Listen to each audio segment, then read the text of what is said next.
प्रदेश times और मैं हूं आपके साथ स्वाति सिंह।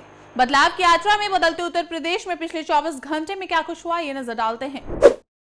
नोएडा में जेवर इंटरनेशनल एयरपोर्ट के पास यमुना प्राधिकरण यानी कि ईडा ने एक नई प्लॉट स्कीम लॉन्च की है। इस योजना के तहत ग्रेटर नोएडा के सेक्टर 24A में 451 प्लॉट उपलब्ध होंगे, जो विभिन्न आकारों में होंगे ताकि विभिन्न प्रकार के आवेदकों की आवश्यकता को पूरा किया जा सके। इस स्कीम का मुख्य उद्देश्य जेवर एयरपोर्ट के आसपास के क्षेत्र का तेजी से विकास करना और वहां आवास की बढ़ती मांगों को पूरा करना है। योजना में विस्थापित किसानों, विकलांग व्यक्तियों और अन्य विशेष श्रेणियों के लिए आरक्षण की भी व्यवस्था की गई है। आवेदन प्रक्रिया 31 अक्टूबर से शुरू हो चुकी है और 30 नवंबर तक आवेदन किए जा सकते हैं। इसके बाद 27 दिसंबर को लॉटरी के माध्यम से आवंटन किया जाएगा। ये स्कीम उन लोगों के लिए एक अच्छा अवसर है जो नोएडा और ग्रेटर नोएडा क्षेत्र में घर बनाना चाहते हैं या निवेश करना चाहते हैं। इसके अलावा ये योजना नोएडा में विकास को और गति देने में भी मदद करेगी। खासकर जेवर एयरपोर्ट के निर्माण के बाद इस क्षेत्र में वाणिज्यिक और आवासीय गतिविधियों में वृद्धि होने की संभावना है। आईडीबीआई बैंक ने अपने एग्जीक्यूटिव पदों के लिए 1000 रिक्तियों पर भर्ती निकाली है। ये भर्ती एक अनुबंध के आधार पर होगी और इस नौकरी के लिए आवेदन 7 नवंबर से 16 नवंबर तक ऑनलाइन किए जा सकते हैं। चयन प्रक्रिया में ऑनलाइन टेस्ट, दस्तावेज सत्यापन और व्यक्तिगत साक्षात्कार शामिल होंगे। इस भर्ती में आवेदन करने के लिए उम्मीदवारों की आयु सीमा 20 वर्ष से 25 वर्ष के बीच होनी चाहिए। उम्मीदवारों को किसी भी विषय में ग्रेजुएशन की डिग्री और कंप्यूटर की बेसिक जानकारी होनी चाहिए। पहले साल में 29,000 रुपए और दूसरे साल में 31,000 रुपए का वेतन मिलेगा। इस नौकरी से संबंधित विभिन्न प्रकार के लाभ मिलेंगे और ये एक अच्छा अवसर है उन युवाओं के लिए जो बैंकिंग क्षेत्र में अपना करियर बनाना चाहते हैं। उत्तर प्रदेश सरकार ने राज्य में यूपी राज्य ग्रामीण बैंक के संगठन की प्रक्रिया शुरू कर दी है, जिसे बड़ौदा यूपी बैंक, आर्यवर्ता बैंक और प्रथमा यूपी बैंक के विलय से स्थापित किया जाएगा।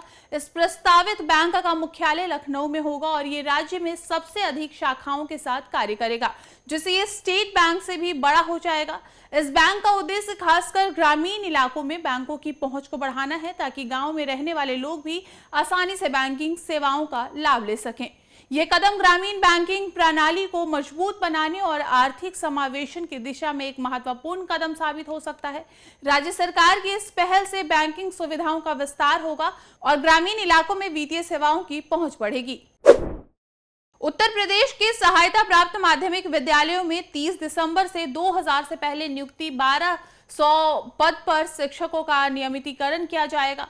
मुख्यमंत्री के हस्तक्षेप के बाद राज्य सरकार ने इस आदेश को मंजूरी दी है। इसके तहत इन शिक्षकों को पुरानी पेंशन और ग्रेच्युटी फंड यानी कि जीपीएफ का भी लाभ मिलेगा। ये निर्णय लंबे समय से इन शिक्षकों की सेवा की स्थिरता को लेकर चल रहे विवादों के हल के रूप में देखा जा रहा है। इससे इन शिक्षकों के जीवन में वित्तीय सुरक्षा आएगी और उनके काम को एक स्थायी रूप से मान्यता प्राप्त होगी। साथ ही ये कदम राज्य के शिक्षा क्षेत्र में सुधार और बेहतर शिक्षा व्यवस्था की दिशा में एक महत्वपूर्ण पहल है। और 2025 के महाकुंभ के आयोजन को लेकर उत्तर प्रदेश सरकार ने विदेशी श्रद्धालुओं के लिए एक नई योजना तैयार की है। इस बार महाकुंभ में भाग लेने आने वाले विदेशी पर्यटकों के लिए अंग्रेजी के अलावा चीनी, रूसी, अरबी, फ्रेंच, स्पेनिश, बंगाली, गुजराती तमाम भाषाओं में साइनेज लगाए जाएंगे। ये कदम विदेशी श्रद्धालुओं को बेहतर मार्गदर्शन प्रदान करने और उनकी यात्रा को सुगम बनाने के लिए उठाया गया है। महाकुंभ जैसे बड़े धार्मिक आयोजन में विभिन्न भाषाओं के साइनेज की व्यवस्था से श्रद्धालु अपनी यात्रा में होने वाली किसी भी समस्या से बच सकेंगे।